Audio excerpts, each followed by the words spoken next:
that long ago. I didn't even see that like a month ago. What else? I realized Brett doesn't. Me, I'll start sharing. Yep. Yeah, I'll say something to the effect of like, and now we'll be hearing from our our partners at whatever I say, and you can start sharing your screen right away. That sounds great. And I'm running the slides for everybody. So Kay, are your slides animated? I didn't think to ask. You're muted. Okay. Maybe she stepped away for a second. No, Marshall, I'm here. Sorry, I was you are. grabbing something from the printer. No, I did not animate my slides because I knew that would make you a little, we don't do that the same. So I took care of you. I did not animate. Thanks, Kay. All right. And then, wait, I had one other question. Oh, how's registration? Good. I don't remember the total number, but we had I want to say like close to 70 people registered. 70? I think so. Yeah. 70. Okay. Okay. I'm going to welcome people in the chat.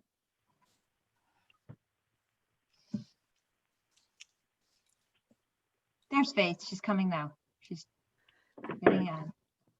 Great.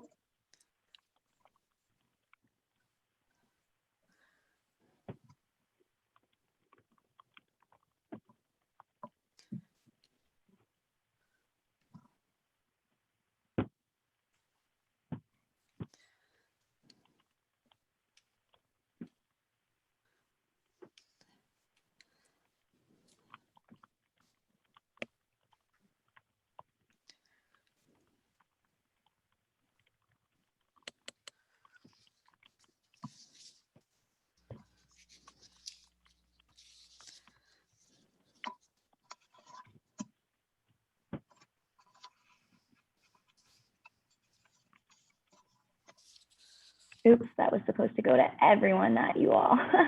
Sorry. Faith, if that was you saying it's, do you know how to change your name? In the corner, you'll see 3 dots of your little box with your picture. Hit that and then say rename and then put your name in.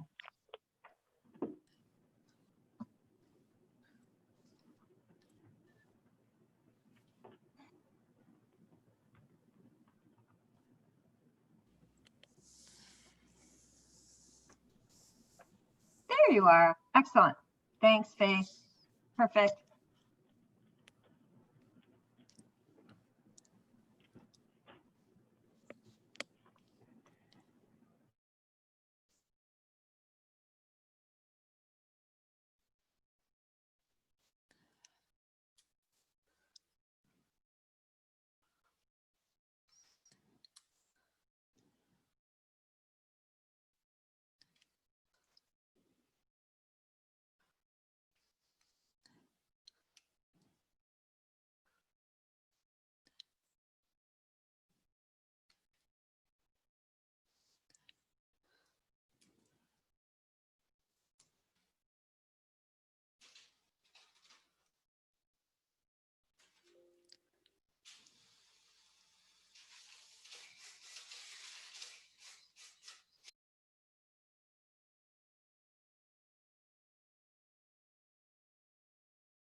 Good afternoon, everyone. We're going to be getting started in about 2 minutes.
Good afternoon, everyone, and welcome to this webinar, Better Vision, Brighter Future, the Role of Vision in Lifelong Health. My name is Marcia Stepensky, and I'm the Program Analyst for the Children and Youth Special Healthcare Needs team here at AMCHIP. Before we begin, I just wanted to go over some housekeeping and some technology notes. All lines will be on mute and in listen mode only. To unmute yourself, you will have the opportunity to do that during the Q&A. For people that may not be as familiar with Zoom, on the bottom of your screen, you'll see two settings, a raise hand. So if you raise your hand, we can give you the opportunity to ask a question. We'll wait for questions until the end during the Q&A.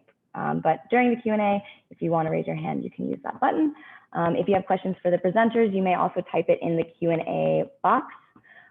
We will have a survey that we're going to send out. We'll show you at the end of the webinar, and we'll also send it out via email following the webinar. And we would really appreciate if everyone just took a minute to please give us your feedback. It really means a lot to us and can help us plan more webinars in the future for you all. Today's webinar will be recorded, and so we will send out the recording for people that may have missed, not been able to attend today. And if you encounter any technical difficulties, please feel free to email me at mstepensky@amchip.org.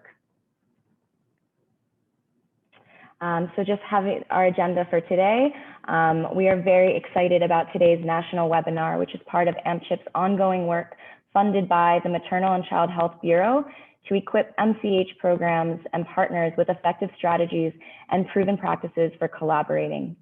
Vision has a critical role in children's physical, cognitive, and social development. Up to 1 in 17 young children and 1 in 5 preschool-aged children enrolled in Head Start has an undiagnosed vision disorder. Without an early detection and treatment, uncorrected vision disorders can impair child development, interfere with learning, and even lead to permanent vision loss. Moreover, vision functioning is a strong predictor of academic performance in school-aged children, and vision disorders in children may continue to affect health and well-being throughout adulthood. Today's webinar is in collaboration with the National Center for Children's Vision and Eye Health and will feature 6 experts on children's vision and eye health as they share best practices and innovative approaches for successfully implementing vision programs for broader health impacts and achievement of Title V goals. We will now be hearing from our presenters. During the presentations, please feel free to submit any questions via the chat box, and we will address them during the Q&A portion. I now pass it over to our partners at the National Center for Children's Vision and Eye Health. Unmute. Hi, thanks so much, Marcia, for that wonderful introduction. My name is Donna Fishman, and I'm the director of the National Center for Children's Vision and Eye Health at Prevent Blindness. And we are really excited to be here with all of you today. I'd like to thank AMCHIP, all of AMCHIP, for the great partnership in this work on children's vision, all your work for maternal and child health, and also to the Maternal and Child Health Bureau for the generous funding. So we're really happy to be here. And we're really happy that all of you as participants are here to learn a little more about how collaborations can work to improve vision within our work around maternal and child health. So I'm going to very briefly, I'm just going to tell you the names of our presenters. We have a great lineup. We've got a lot of speakers in an hour. So I'm Donna Fishman. We also from Prevent Blindness have Kira Baldonado, who's our Vice President of Public Health and Policy, as well as Dr. P.K. Nottingham Chaplin, who's the Education and Outreach Coordinator.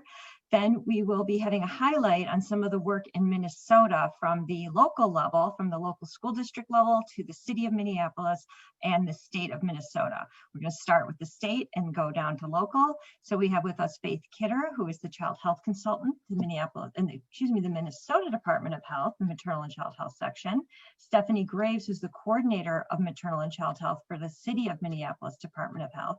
And Cindy Hillier, who's the director of the Office of Early Childhood Education at the Minneapolis Public Schools. Okay, so what we're going to do is a quick overview of our work at our center, the importance of vision to health development, lifelong impact of vision, talk about Title V plans and your work in Title V and the role for vision, highlight the efforts of Minnesota, and then turn over to just talk about some of our resources at the National Center that you can be utilizing. So just to give you a brief overview, this is all the areas that we work in at the National Center. Our mission is to improve children's vision through strong partnerships, sound science, and targeted public policy. The center promotes a comprehensive multi-tiered continuum of vision care and eye health for young children with a strong focus on vision health equity. Our role is to educate both partners and professionals, and we work, as you can see here at the bottom, through partnerships. And I know that these webinars are really about collaboration, so we're really happy to be here. We see ourselves as connectors. We want to learn more about what you're doing in your states and communities and be able to connect you with vision programs near you to enhance your current collaborations. So just to tell you how we engage with states and communities, just as a basis, we have affiliates in all of the yellow highlighted states. And we additionally have our Better Vision Together teams highlighted here. So Better Vision Together is our current community of practice funded by the Maternal and Child Health Bureau. And we have some of those folks on the call today, and that's how we're connected to Minnesota. Minnesota has one of a Better Vision Together team is the Minneapolis Public Schools, the Vision Health Task Force. So we hope that you will look at this map and reach out and connect with those affiliates, or reach out through us, and we are happy to connect you. So here's just a slide that shows everybody who kind of touches the world of children has a role for vision and eye health. And we work very closely with Head Start programs. Our affiliates and Better Vision Together teams are working, of course, with Title V programs. We work very closely with school nurses. So I hope that you'll think about who these different school stakeholders are in your states and communities, and think about the role for vision. Just wanted to show this slide. I'm sure most of you have seen this, the new model for the 10 essential public health services with equity in the middle, just to really highlight that I know we are all trying to promote health equity, and we are trying to promote equity in vision and eye health and eye care. And we know from the National Survey of Children's Health that there are many disparities in terms of who is getting vision screening. So I do want to highlight our children's vision and eye health in the US report, and I'll send that information and link to Marcia to send out with the recording for tomorrow. So now I'm going to turn the presentation over to Kira Baldonado, who's going to get us started. Great, thanks so much, Donna, and thank you all for having us here again. I just wanted to provide some context of why we feel that children's vision is so important to consider in the larger context of children's health and development. Right now, vision problems affect around 5 million children in the United States, so it's certainly a prevalent issue that should be addressed. And we're aware that there are inequities in how these vision problems impact children. Studies have shown that Title I students, those families who are minority or lower income, are 2 or 3 times more likely than those non-Title I students to have undetected and untreated vision problems. So certainly these children are being held back not just by barriers and social determinants of health, but also vision problems as well. And vision disability is one of the most prevalent disabling conditions among children specifically, but we know that many of these issues are preventable and treatable at an estimation of 75%. Next slide, Donna. And it really is important that we consider vision at a young age and try to identify problems early and get children connected to eye care providers so they can be treated in the right way at the right time for that individual. Right now, optical correction of significant refractive error can contribute, as Marcia indicated, to issues around development. It can impair school readiness. And it is in some cases, it is time limited, so that if vision problems are not identified and treated at younger ages, around the ages of 7 or 8, or in some cases, then we can have permanent loss of vision in 1 or more eyes. Next slide, please. And so what we have here are 3 videos. It's a little bit of a treat for you to really see the impact of healthy vision in action. So we're going to show you 3 videos. Don't start it yet. The first video is going to show you a child around the ages of 3 or 4 months, and Kay can nod if I'm guessing the right age. Okay, thanks, Kay. So a child around the ages of 3 or 4 months. And what we're going to see here in this very quick video is a child who is able to visually connect with her mother. It sees that connection and responds with a strong social bond. And you hear some happy gurgling happening between the child and the mother. Go ahead.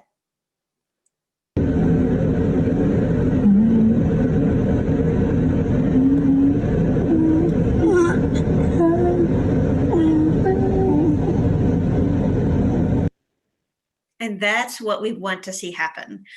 So here in the next video, you're going to see a child around that same age. And the mother is trying to get that same visual connection with her child. So go ahead and play the video. We'll see what happens. Onko tässä paljon väkeä nyt? Katopas tänne pikkuinen kulta. Näin yleensä tekee, että ei sitä... Menisikö se vieläkin lähemmäs sillä? Noin. Pikkuinen tyttö. Katotko äitiä välillä? Katotko tänne päin? Pikkuinen kulti. Nyt sitten otapas hänen käsistä kiinni ja vie ne keskiviiva. Ja sitten jo. Liisukka-Maria, katopas tänne. Liisa-Maria. Katopas tänne. Pieni tyttö, niin. Katopas tänne, katopas. So the child actively resists making that visual contact with its mother, turning away repeatedly. And it may be an issue that that child just does not see things close up clearly and causes a lot of confusion for that child. So in this last video, they add a +4 correction so that things near to the child become a little clearer in vision. So let's see what happens when they add this vision correction. Niin kyllä sitten yleensä heti kun Noi. No, mitäs nyt pikkuinen tyttö? Noi, katsopas, nytkö sä näet minkä näköinen taas on maailma? Niin, oi, kun ihana pikkuinen hymy tulee sieltä. And there it is. That's what we want to see happen. What we want to see change is that immediate connection between parent and child that may have been impaired because of a vision problem by itself. That is a simple fix. Those are things that we can integrate into what we're doing throughout children's health. And it's easy, and there's a lot of vision partners out there that want to work with you to help make sure this is happening and we have a strong, healthy social bond between parent and child and get these children off to the right starts developmentally. Next slide. There's a lot of vision problems in children that are fairly common. As I mentioned, there's about 5 million children in the US. Some of the more common ones include nearsightedness, also called myopia. So things close up are clear, but things far away are blurry. And this is becoming more and more common in children at younger ages throughout the US and certainly globally. We have reports now that in some Asian countries, about 95 to 99% of the populations of those countries are myopic. And so this is certainly a dramatic global trend that we're seeing happen and will certainly impact us here in the US as well. Farsightedness is just the opposite. So things far away are clear, but items close up are blurry. And so it can be hard to read or do near work, and children will behaviorally start to resist doing a lot of near work or doing anything that requires near focus. And astigmatism can occur either with nearsightedness or farsightedness, and it is an issue with the cornea, that clear outer covering of the eye that is misshaped and causes the light to scatter and causes everything to be a little blurry, whether far away or close up. The good news is with these 3 conditions, they're fairly easily corrected with glasses or contact lenses, but in the US, there's still a significant number of kids who do not have the right correction. Next slide. Other common disorders are strabismus, commonly called cross eye. I'm going to ask Donna to advance so my little yellow circle shows up. Thank you. So you can see in the picture below there is, in that little boy, he has one eye that's looking straight ahead, right at the camera, and the other eye seems to be pulling in towards his nose. Eyes can pull in go to the outside, up or down. And that causes a really disturbing image to be sent to the brain, so that over time the brain may choose to shut off that eye that's providing the bad image, and can lead to problems, as we see in the other column, called amblyopia, sometimes referred to as lazy eye.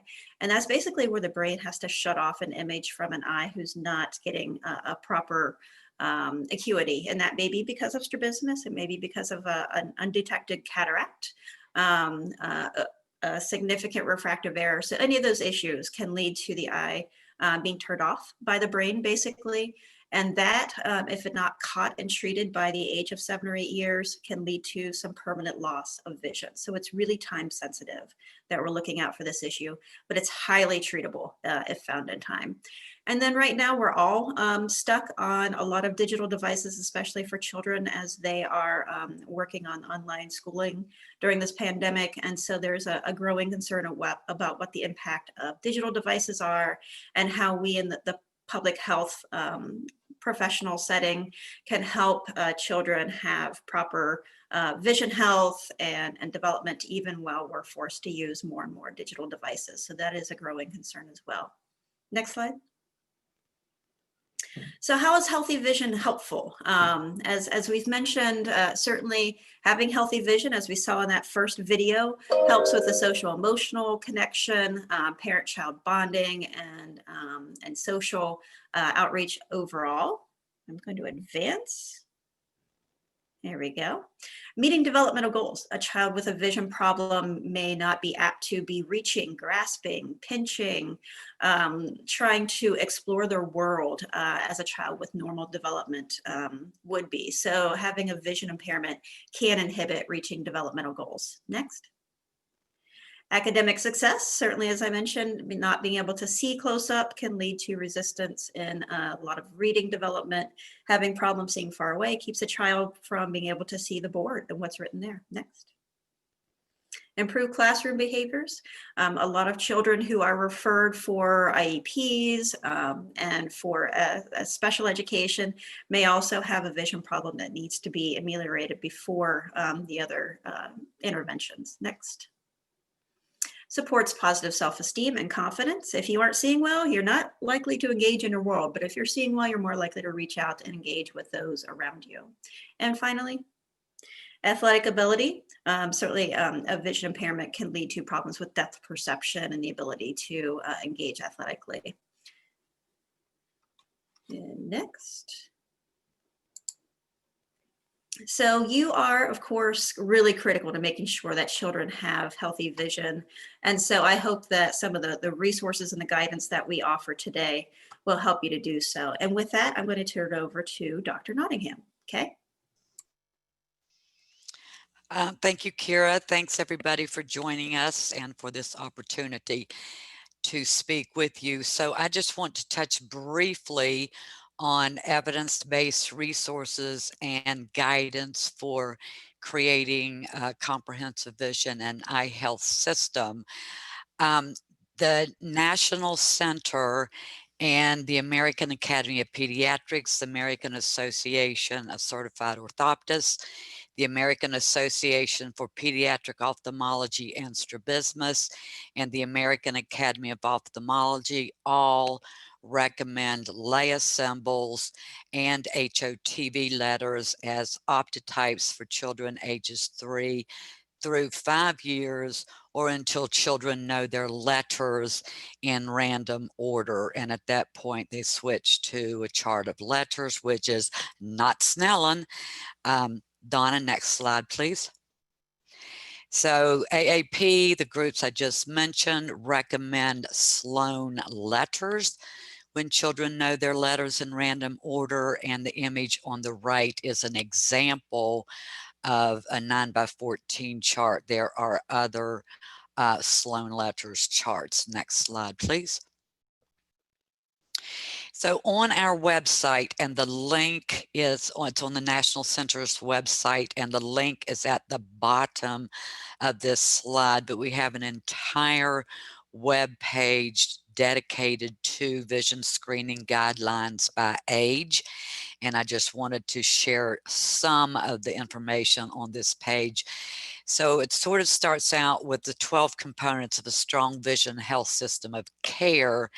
And those 12 components begin with parent, caregiver, guardian education about the importance of vision screening and an eye exam if they have a vision screening referral, and end with an annual evaluation of your vision health program, such as comparing vision screening results with eye exam results. There's also information for screening children from birth to the first birthday, and then again, screening by age group, toddlers, preschool, school age, and so forth.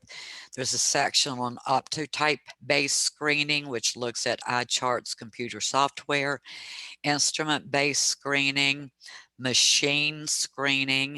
Also talks about, there's a section on stereo acuity, a section on color vision deficiency screening, and a section on collecting data and performance measures. So this is just a quick snapshot of what is on that page, and I highly encourage you to look at this section if you're wanting to look at processes, procedures, protocols for screening children by age. Next slide, please.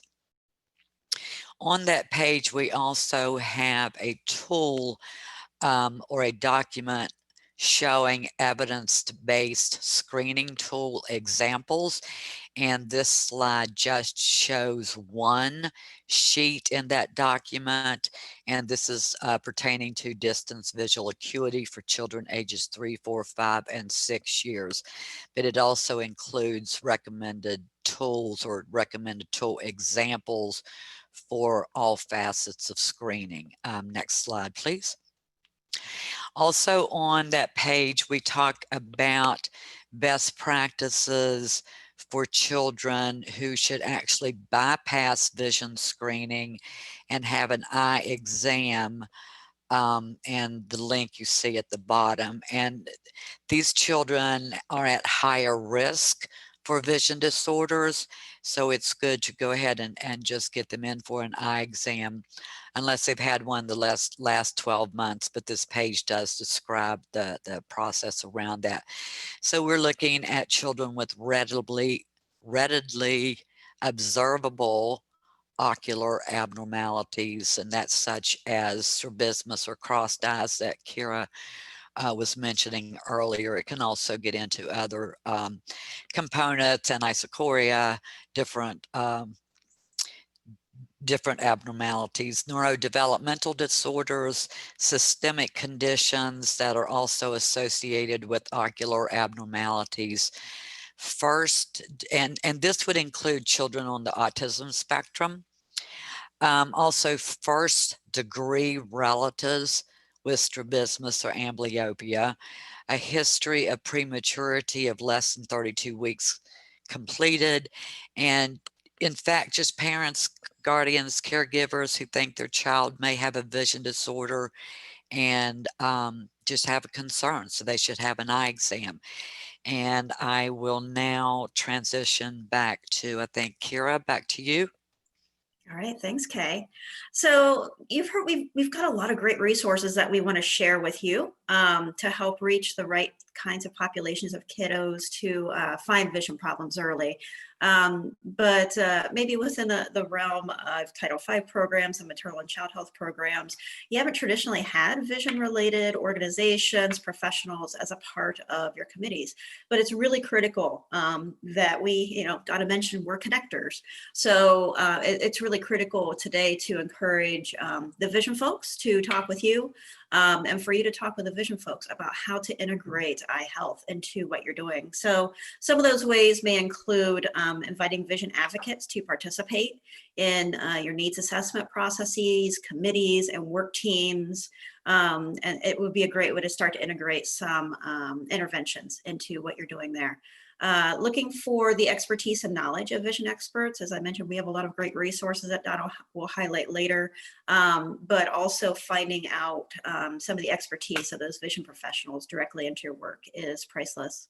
And then sharing relevant ideas. Those professionals may have ideas of what's worked in other states, and they can propose it for you in consideration of your strategic plans. And then certainly we want to encourage you to leverage the vision data that is included in the National Survey of Children's Health. It's wonderful that that survey is now being implemented annually. So that's actually data that you can track on an annual basis and look for improvements that you've made over time. And then we want to encourage surveillance of vision within your child and school health readiness indicators as well. So I'm going to turn it over to Donna. She's going to go into a little more detail about some of the opportunities. Donna? Great, thanks so much, Kara. So we've thought through, we've talked about how Title V and vision can fit together. And so I'm just going to speak really briefly about some of these areas where you have performance measures, where you're creating partnerships. And again, just vision fits within that realm of the medical home visiting, the importance of well child care, preventative services, school healthcare services, injury prevention, all of the areas. We took a look at some of the state plans, we looked at some of the grant applications, and we're looking at some of the things that we know you out in the States are working on within your maternal and child health Title V work, and we know that vision fits in these areas. So I'll give you just one example right now. One of our other Better Vision Together, our community practice teams in Idaho, has connected with the director of the home visiting program for Title V, and that program is going to have all of their visiting nurses, of their home visitors, receive vision screening training, which I will talk about when I go over some of the resources. So there's all sorts of ways. Want to make sure that when you're getting input from parents during your needs assessment process, that you're reaching out to folks who with children with vision conditions to make sure that we're reaching them. And again, as Kay said, lots of children with certain special healthcare needs, need eye care, exams, follow-up eye care, and often will need treatment as well. So I really hope you'll think about all these areas and think about including folks who work in the area of vision. So I want to turn just real briefly, and I want to thank Ellen Volpe at HRSA, Maternal and Child Health Bureau. She really did a dive into some of the state plans and looked at how states already are including and working on vision and children's vision. So she had some examples, she found some examples, and I kudos to everyone who's on the call in these states. How your efforts with schools around vision screening and surveillance that Kara just mentioned. Medicaid reimbursement, Kira's going to talk about that in a minute. Support for children and youth with special health care needs. And then public awareness. I love that Alabama is doing some social marketing, policy leadership, and then of course Medicaid and CHIP coverage of vision care and screening. These are all important ways that vision fits, and we hope that you will work with the vision community and continue to promote vision in all these numbers of ways. Finally, partnerships, and again, we're connectors, so we are working with here, for instance, when you look at these states under local health agencies and departments, Arizona is one of our community practice teams, Iowa, Massachusetts, both of those are affiliates and offices of Prevent Blindness. And so we're really excited that we work with these states. When you look at community health centers, the work there, North Carolina is an affiliate, as well as Ohio, which again, you'll hear about. So we're really excited that that already Title V is working on these kind of programs. So I'm gonna turn back over to Kira for another state example. Great, thanks, Donna. So we really wanted to give an example from the reports from the TVIS system that we found that showed 3 great examples of how vision was integrated into the state-specific strategies to help reach maternal and child health goals. And so we found 3 states to highlight today, and certainly we want to hear more examples as we go on. But some examples we wanted to highlight within Nebraska, they have actually expanded the capacity of schools and the healthcare provider within schools to actually be reimbursed through the state Medicaid program for additional services, which do include vision. They also added mental health, nursing, personal care, and transportation services. So that expansion of being able to reimburse for vision has led to improved communication between the state departments of education and health and Medicaid, certainly, to talk about how they can be providing these added care services to children where they are. And so it really gives a more personalized approach to where the populations in need are and make that care much more accessible. So that was a great way to make sure that children are receiving needed services. In Ohio, they have really done a great job in expanding how vision screening training can be given to really a wide variety of professionals. In 2000, let me see, make sure the year is correct here. In 2017-18, they were able to train 795 healthcare professionals, which translated to more than 83,000 children receiving an evidence-based vision screening. And certainly that led to identification of possible vision problems and care coordination for those children that needed additional care. Those problems may have gone unidentified if it not were for the vision screening made possible through the trained individuals. Additionally, more than 2,000 healthcare professionals, students were also trained in vision screening, leading to another 341,000 plus kids receiving a vision screening, identification of possible problems, and care coordination. So really it's activating and providing training to the right kinds of health professionals, activating that system for care coordination, and then really focusing on follow-up to eye care within that state of Ohio. So it's more that broad systems approach, really elevating the role for everybody that cares about vision in that system. And then in North Carolina, they have the State Department of Health has partnered with the Prevent Blindness affiliate in that area, so Prevent Blindness North Carolina.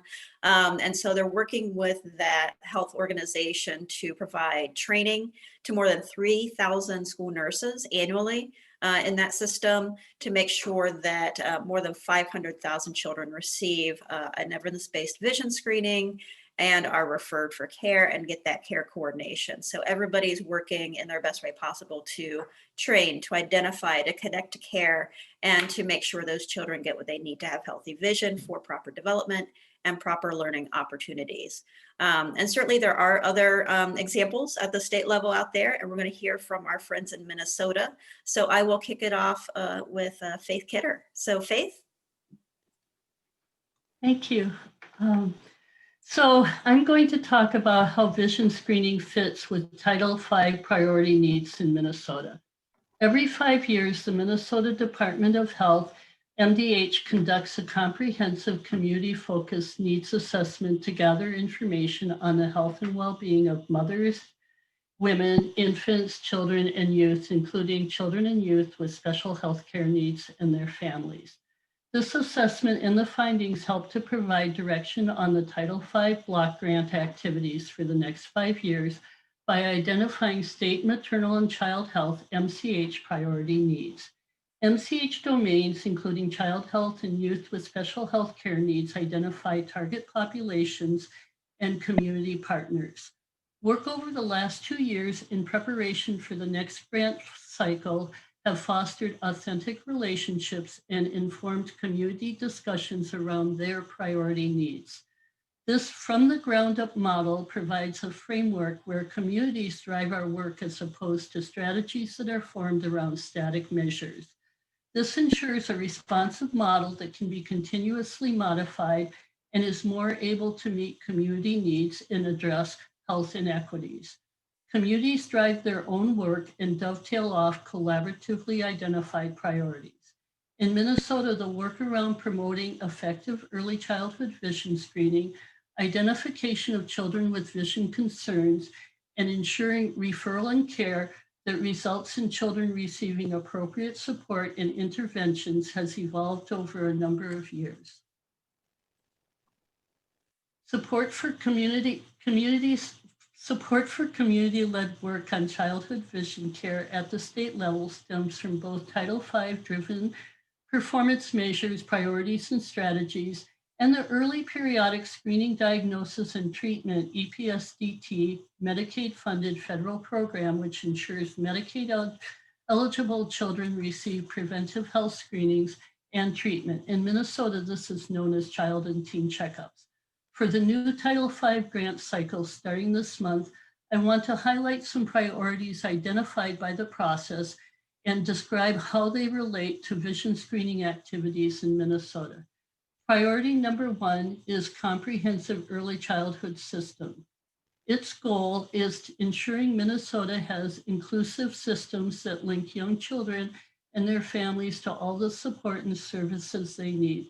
This includes screening as well as ensuring referral and follow-up are completed and the child receives needed services for any concerns identified. Our local Minnesota partners will discuss activities targeted to ensure children receive timely and appropriate vision screening, referral for concerns, and identification of barriers to receiving care so they can be addressed. Priority 2 is access to service and supports for children and youth with special health care needs. The goal is ensuring all children and families have what they need to thrive. Identifying vision concerns in populations at high risk of having issues and who are less likely to be diagnosed and receive timely care interventions is a high impact activity. When vision concerns are identified and addressed in children with special health needs, a significant, often unidentified barrier to optimal development and educational attainment is removed. Priority 3 is accessible and affordable healthcare. Comprehensive quality healthcare services, including family planning that are available and affordable for all, is the goal of priority 3. Vision screening is one of the preventive care components of a well child exam, and one important ongoing activity is ensuring accessible care for diagnosis and treatment of visual impairments. The national performance measures that encompass vision screening activities in Minnesota, as I outlined, are number 6, developmental screening, and number 15, adequate insurance for children and youth with special health needs. The Minnesota Maternal and Child Health Advisory Task Force is an area that offers an opportunity to promote vision screening throughout the year. There's a potential for promoting vision screening related work through the MCH task force by being a community representative, collaborating with community representatives, and presenting on vision screening activities at a task force meeting. Vision screening can also be advanced as a priority by working with the MCH task force members on ongoing tasks such as the early childhood systems work. MDH's vision is for health equity in Minnesota, where all communities are thriving and all people have what they need to be healthy. Minnesota has some of the highest health inequities in the nation, and this, along with Title V priorities, drives our work at MDH. The community-led vision screening, referral, and treatment activities that my Minnesota partners will discuss address nationally documented vision health disparities, which are highlighted in the next 2 data slides. Next slide, please. This data is from the 2018 National Survey of Children's Health, and it shows that Black and Hispanic children under age 17 have a higher prevalence of blindness or problems seeing even when wearing glasses in comparison to their white and Asian peers. Next slide. The Healthy People 2020 goal of having 25 in 1,000 children and youth under age 17 having blindness or vision impairment that is not correctable by glasses was not met. The disparity significantly increased for Black and Hispanic children and youth. These slides underline the importance of promoting vision screening as one factor in improving overall health equity. And now I am turning it over to Stephanie from the Minneapolis Department of Health.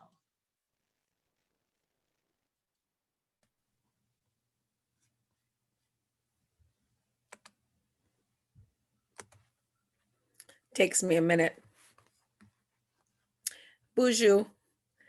I'm Stephanie Graves, and I am from the Red Lake Band of Ojibwe in northern Minnesota.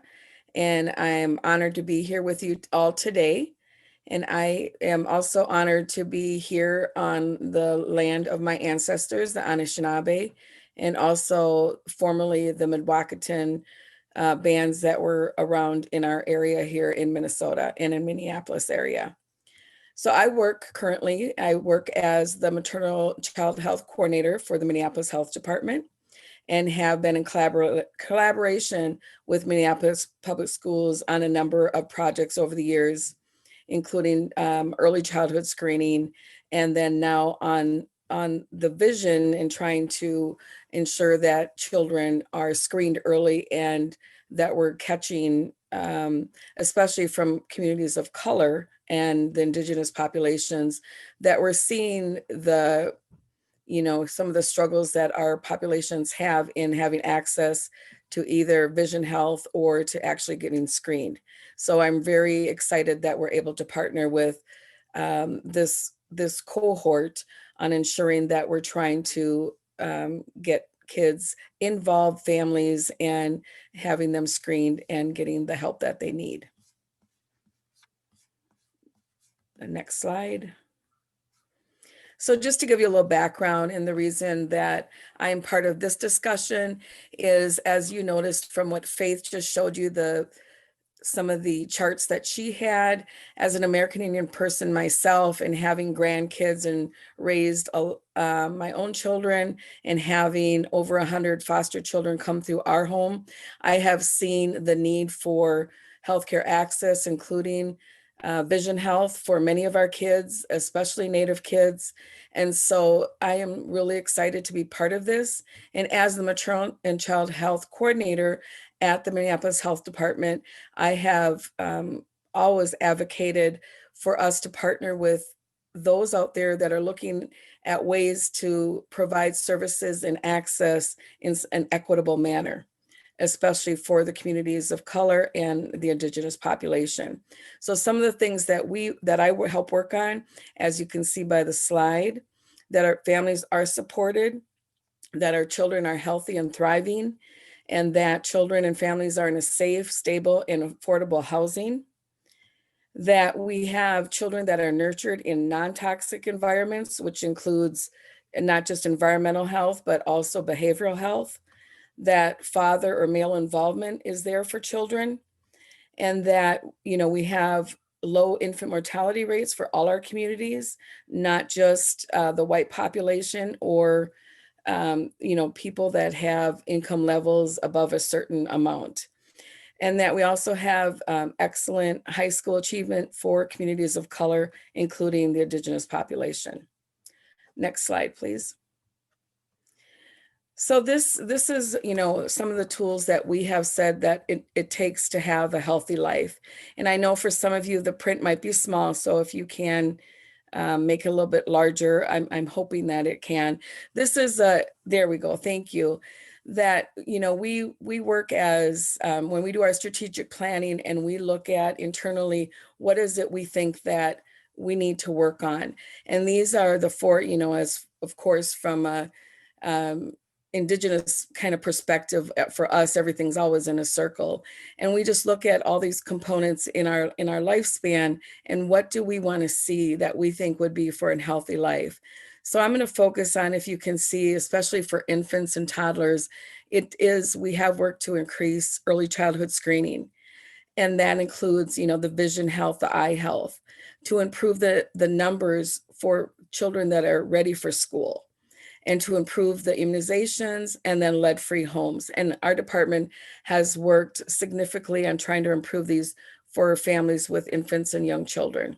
And then when we go further down to the children, that continues on, that we want to increase that quality, access to care and access to vision health, which is why, again, we have partnered with Minneapolis Public Schools, and also PICA Head Start. They are part of this process as well, along with MDH and the other stakeholders that are around the table.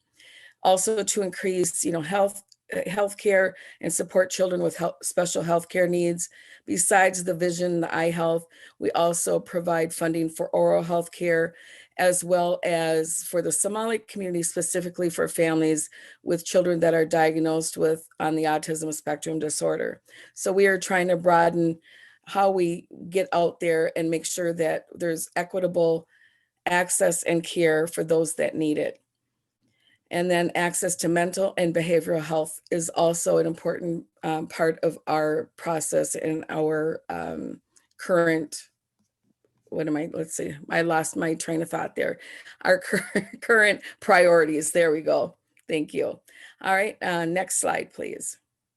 So what's next? And I thought, you know, with all the charts and numbers and everything that we have, I'm a visual learner, and I do, like I said, I just like pictures of babies. And so this is what we want. We want healthy looking children, right? Because then they become healthy young adults and healthy adults. And of course, that means that includes all of the health components that I just mentioned. So what's next to get to that point? The way we do it is we look at, you can go to the next slide, is we continue to set our priorities, which is looking at what's the data set out there, like Faith provided and others that have been on this meeting, and providing funding. We direct the funding. We try to put, well, our money where my mouth is, I guess, so to speak. And then we engage and collaborate with the community. And we don't do anything without checking with the community to making sure they're on board for whatever we're doing, because, you know, we can't do it without them. And if we want to be successful and make a change and make a difference and move the dial for the communities of color, including the Indigenous population, we need to do it together with them. And that's all I have. Thank you.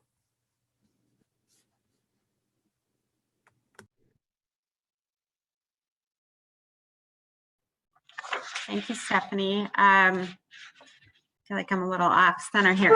There we go. So, well, not really.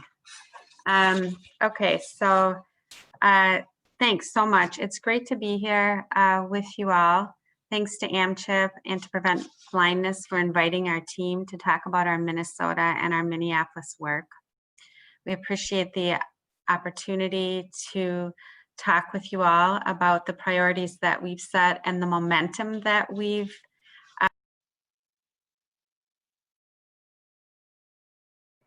Cindy, you're muted. Yeah, you're muted, Cindy. Oh dear. Okay, thanks. Sorry. Did you hear anything I said? We heard your introduction thanking people. And oh, okay, great. All right, thank you. I must have hit a little button here. So Minnesota has a unique program for screening of young children in our state. It's the Minnesota Early Childhood Screening Statute.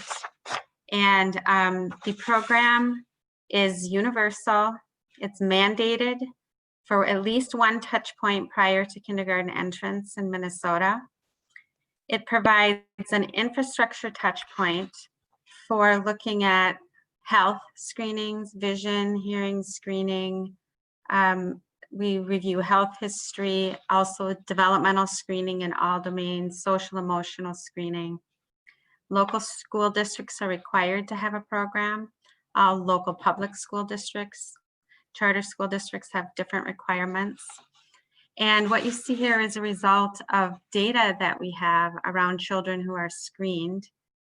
Each year, we have school year 2018-19 and school year 2020 data. You can see the impact of COVID on the number of kids screened.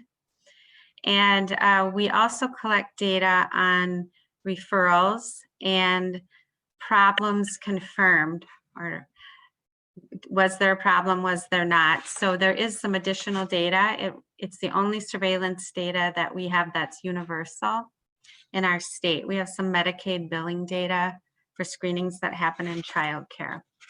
So this is really rich data for us too. When we disaggregate it, we can see who we're missing. We can see where the disparities sit for kids of color in our service delivery as systems, and then work to make improvements. Next slide, please. So this is a slide that depicts a few of our partnerships in the Minneapolis Vision Health Task Force. And a couple of years ago, Minneapolis schools entered into a partnership with the Lions Club in a local Lions Club chapter to use instrument screening in our early childhood screening clinics. And as a result of that, of beginning to use instrument screening, we increased positive screens by 483%. Now you might ask yourself, were all of those screens legitimate? And it turned out that we had a 435% increase in access to treatment or need for treatment. So we learned from that we were missing kids. And I'm not making a statement about wall chart versus instrument. What I'm making a statement about is in our setting with less than ideal conditions for screening many times, that the instrument improved significantly, identifying kids with a vision problem and then we were able to help kids gain access to treatment. When we stratified our data, we found that more than 90% of the children who were identified with a positive vision screen were children of color, American Indian children, and new immigrant populations. That information prompted a series of conversations with local leaders about who we were missing in identifying vision concerns early and then what we were doing about it. And so we formed a Minneapolis Vision Health Task Force to dig deeper into the issue. And these partnerships came out of the task force over the past 15 months. We're part of the Prevent Blindness and NICVE Better Vision Together collaborative community of practice. And so we have aligned some funding streams, we have aligned some strategies, and we've aligned needs. And that's helped us to really accelerate the work that we're doing and improve conditions for kids. So one of our partnerships is with the University of Minnesota Center for Leadership Education and Maternal Child Health and the Minneapolis Public Schools. The Center for Excellence is a HRSA funded research center, and they provide research interns. Our current research intern, Alexia, is on the call. We're so happy that she was able to join. And we had a need to analyze data, to provide staff and support for the task force meetings, and to help with development of environmental scan, especially around policy. And so our previous research intern, Bianca Zarders, who's with us for 2 years, I think is also on the call. And so we've just really been able to accelerate some work through that partnership and alignment of funding. We also have aligned funding strategies with the City of Minneapolis Health Department, as you heard from Stephanie. Their Title V Maternal Child Health Service Block Grant dollars, some are allocated to the school district, some to Head Start, to advance school readiness in all areas, including vision and hearing health. We have paired that with our state funding, our Minnesota Department of Education funding for early childhood screening in order to serve more kids. And to serve more kids in an in-depth way, we do quite a bit of care coordination after we identified a need in early childhood screening to assure that families are able to link to services and resources that will help their child to mitigate whatever problem we found. We also, and this is a fairly new partnership, we are beginning to do outreach for the Hennepin County Child and Teen Checkups. That's our EPSCT program, that's our local county, and our state program is Child and Teen Checkups for EPSCT, and we will be doing, as part of our screening exits and our care coordination calls with families, outreach regarding the importance of well child exams and immunizations. And the reimbursement for that outreach will come back to our school district to support the care coordination activities, which is an important but not well-funded activity. So we're able to leverage an improved outcome for kids and families through how we're aligning our resources and finding some commonality. Hennepin County Child and Teen Checkups had a need for community to do outreach. We reach 5,000 to 7,000 families a year, so we could pair together to really advance the outcome for both organizations. You can go to the next slide. So out of this work over the last 18 months, we have some recommendations on what would we think would make an improvement to the system. And I know some of this is already in the works, but a revision of it's not just the AAP, but for the space on the slide, you know, the folks who are looking at who to screen and when to screen. We'd like to have some stronger language around use of instrument-based vision screening with certain populations, with younger children, possibly to start younger, and then with kids who have disability. If the family, while it is recommended to go right to an eye doctor, if there isn't an eye doctor in the community, instrument screening and the report that's printed out can prompt a parent to follow up when they can see that there's a potential concern. So that's one thing that we think would help nationally and would help us locally as well. We also think it's really been valuable to be a part of the national teams and learn from one another. So to scale strategies for cross-sector stakeholder alliances to be established around creating a comprehensive system of care. That would include figuring out some data points and a surveillance data system around vision health. There's some really strong research from more than 10 years ago about how important it is that we need this data to know who we're missing.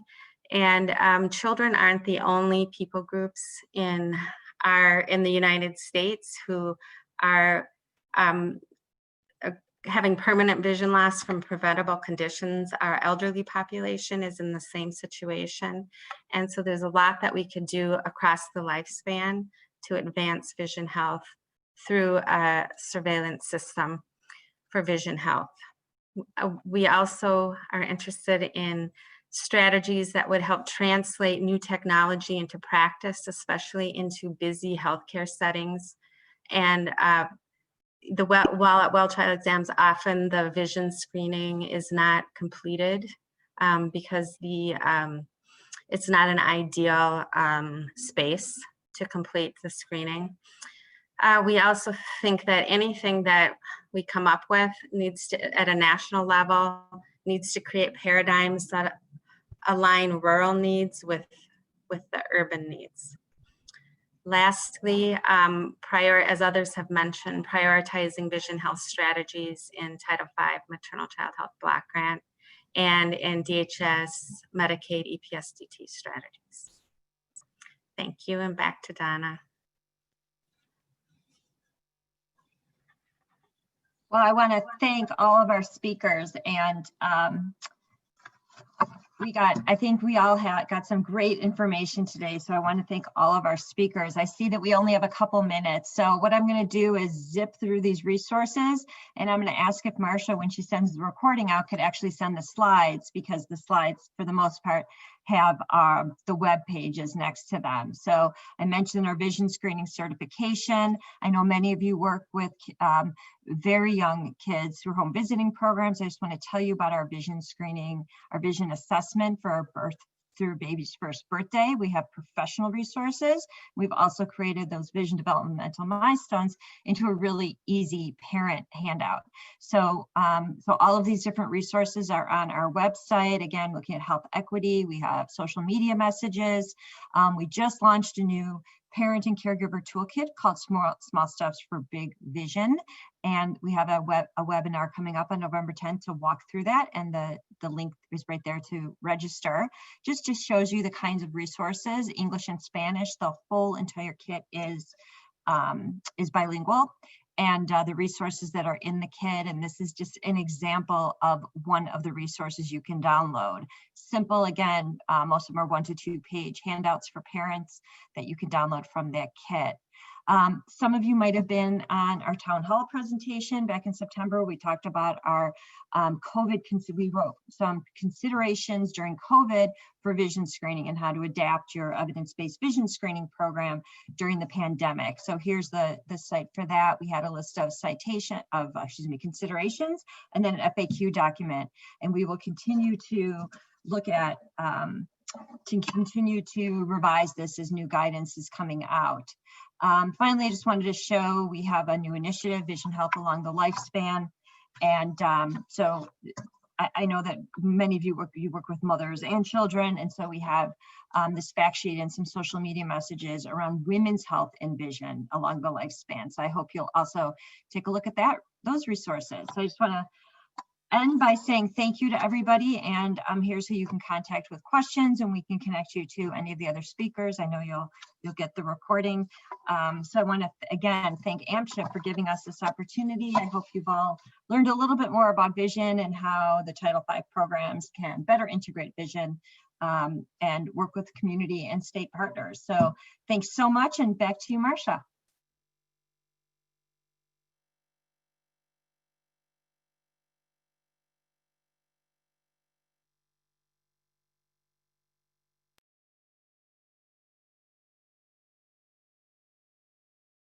Thank you everyone for your expertise and time. Before we go, oh no, give me 1 second. Sorry everyone, my PowerPoint disappeared. I wanted to share a new resource that AMCHIP has developed before you go, as well as the evaluation. So AMCHIP just recently released a brand new resource, a roadmap